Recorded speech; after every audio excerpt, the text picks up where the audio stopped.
So while I was in this very room, goofing around, I discovered something extremely shocking. Now, you know that if you're familiar with my channel, you know I have an ungodly amount of Nerf guns. I thought to myself one day, what if I can combine Nerf guns? I decided to test it out. I decided to put one pillow side by side with the other. And then I decided to put a Magikarp as the combining button, because why not? Everyone loves Magikarp. Okay, so let's try it out. Let's put down a Ranger on one side, and then we'll put one of the most unreliable Nerf guns out there, the Barrel Break. And then we put the Magikarp.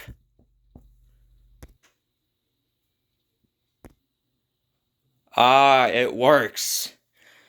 The rough cut 2x4. Now I think I've already shown you this on my channel before, but I guess we'll do a mini review on it.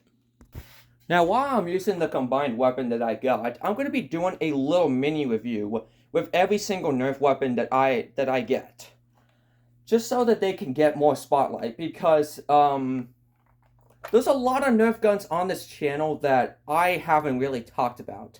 Sure, I've shown them in collection videos like this one, but I feel like that this doesn't get enough spotlight because this is one of the most popular Nerf weapons out there, and probably the most iconic Nerf shotgun out there. Rough Cut 2x4, 8-shot front loader, which, fun fact, is the first ever smart AR blaster. Which, smart ARs would probably ruin Nerf because, well, they've been over-reliant as of recent. And of course, it's like your standard shotgun. Back and forth. And just like the Barrel Break, it can do the same thing. Pull the trigger halfway to shoot one dart, and then the other half to shoot the other. Or pull the trigger fastly to do both at the same time. Let me show you a demonstration. Just like that. And it also has slam fire. It doesn't work the greatest, but it gets the job done. You can't slam fire super fast, otherwise it would lock up on you a little bit. So you have to slam fire a little slowly. Yeah. But it isn't slow. It isn't as slow as, say, like the Ravager or whatever. Now let's do a little more firing. All right, let's start off with one at a time.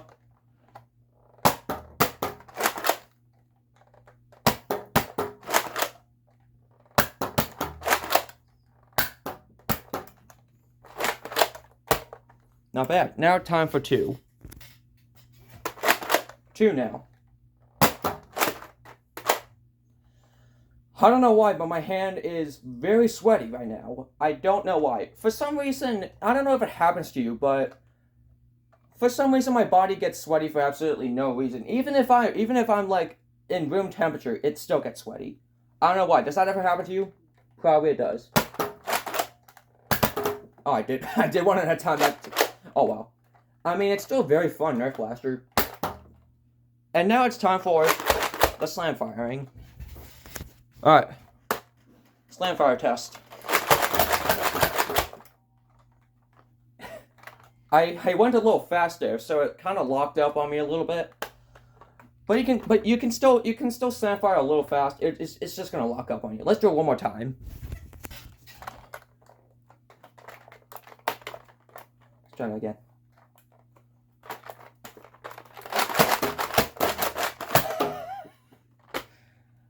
So much being the Terminator. Very fun Nerf Blaster. It would go. I'd say it would go best as like a backup weapon. It's not a great primary because of the capacity. It's just 8 shots. Preferably, you'd be better with a magazine Nerf Blaster if you want to use a primary. But it would be a great side weapon, like a great backup weapon in some shorts. Oh yeah, and did I mention you can put down more than 2 pillows? Let's put down another pillow. Well, because you can do more than 2. So I decided to use a Mega Blaster for this combination. More specifically, the Big Shock. And then we're going to put down a barrel break, again, and then we're gonna put down a triad. Then we're gonna pet the Magikarp and see what we get.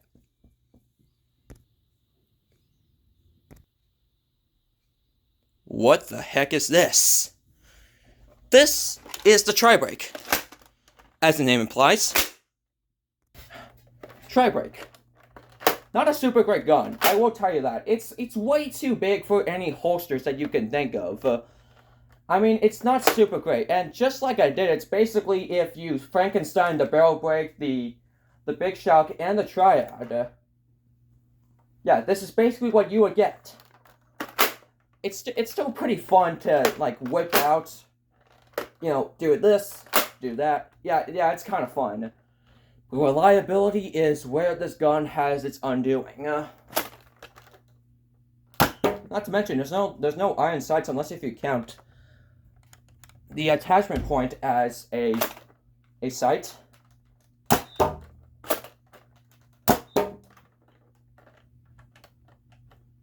It's okay. I mean, there is a sling point on it. I guess that's how you can hold this, but you can't fit it in your pocket. Just for fun. Let's see if it can actually fit it in my pocket. Let's see.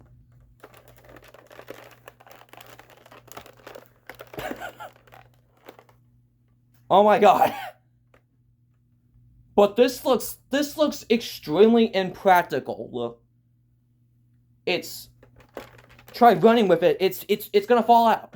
Yeah, there's no proper way to carry this except for a sling point, but you look stupid if you only use a sling point if you're using like a long nerf blaster.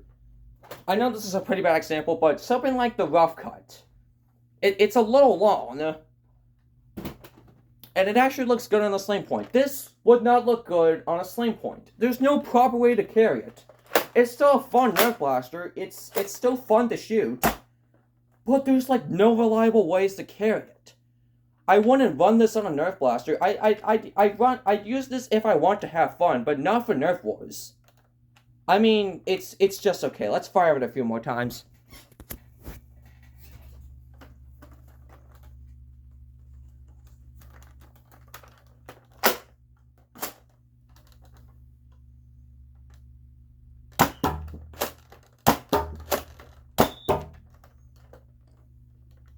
Okay.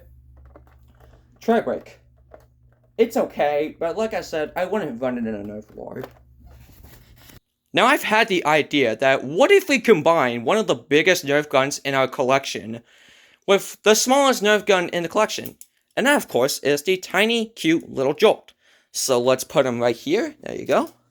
And let's put down this monstrosity of a nerf blaster, the Launch Strike. Let's see what we get.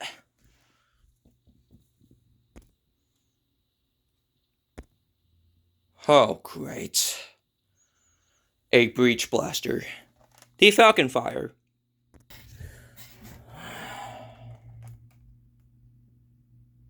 I'll give the couch credit. This would probably be what I would think of if we combine the Launch Strike with the Jolt. But come on, man. This is not a great gun. It's not okay. It's not a great gun.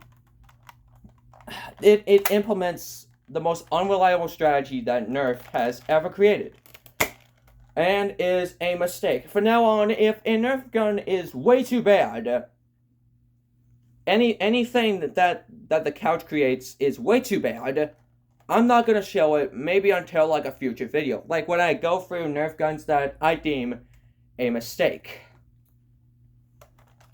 Falcon Fire. Terrible as a sniper, terrible range, and completely unreliable.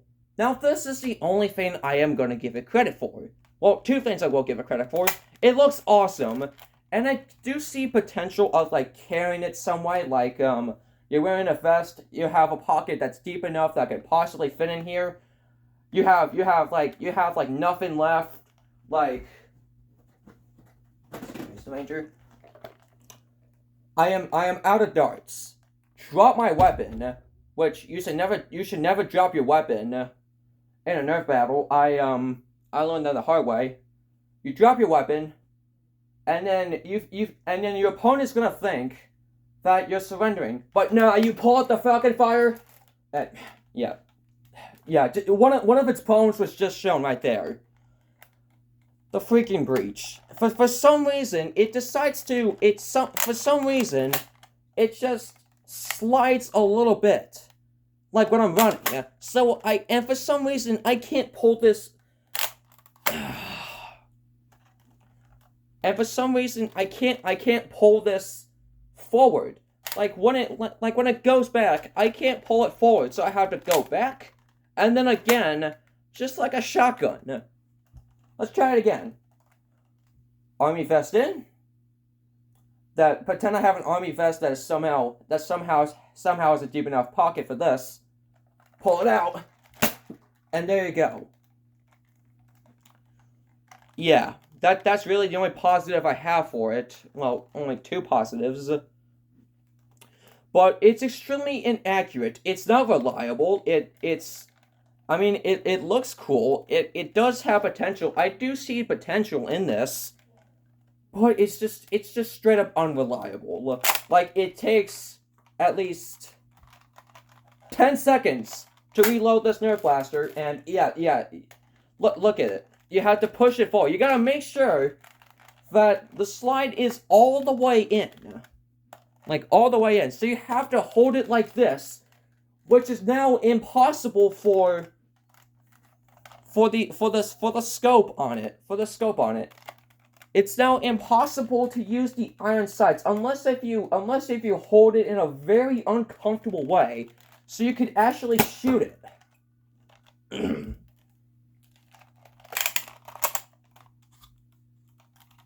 Not to mention, the integrated barrel on this blaster is a pain in the butt. It's under the breech. And before every single shot, you gotta make sure that the breech is all the way in. And then you can fire. I hate it. I straight up hate it. Not a great gun. Do not buy it if you see it. Final weapon of the day. Now this one involves the Scout. Now if you don't know about the Scout, if you have the Scout like me, it has this little button. I don't know if you can see it, like right here. It has this little button where if you can press it while it's primed, like this, yeah, it's primed, then you can fire it. So what if we combine the Scout with a weapon like the Quadrat? What are we gonna get?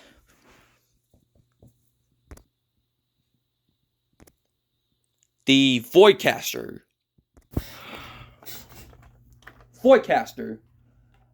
It's just okay, but we're still at the territory of Nerf blasters that are not reliable, but are still kind of fun. Now, let's get over the biggest problem with this Nerf blaster. It is extremely uncomfortable to hold. Like, the ergonomics are some of the worst ergonomics I've ever seen in a Nerf blaster. Now, if you ever played Halo before, I've never played Halo, but it kind of reminds me of that one sword from Halo. Like, you use it, like you slice it. It kind of reminds me of that. Like, that was like one of my first thoughts when I saw this Nerf blaster. And as you can see, the trigger has moved to right here. So you must be thinking, oh, you can fire the 4 barrels extremely fast. Watch this. You can't really fire it super fast because of how uncomfortable it is.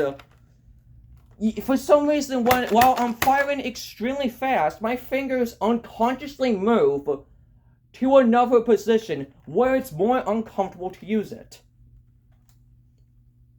This gun's mediocre at best. It's not great. It's just not great. I wouldn't say it's garbage. It doesn't. how do I criticize this blaster? Mediocre, I'd say.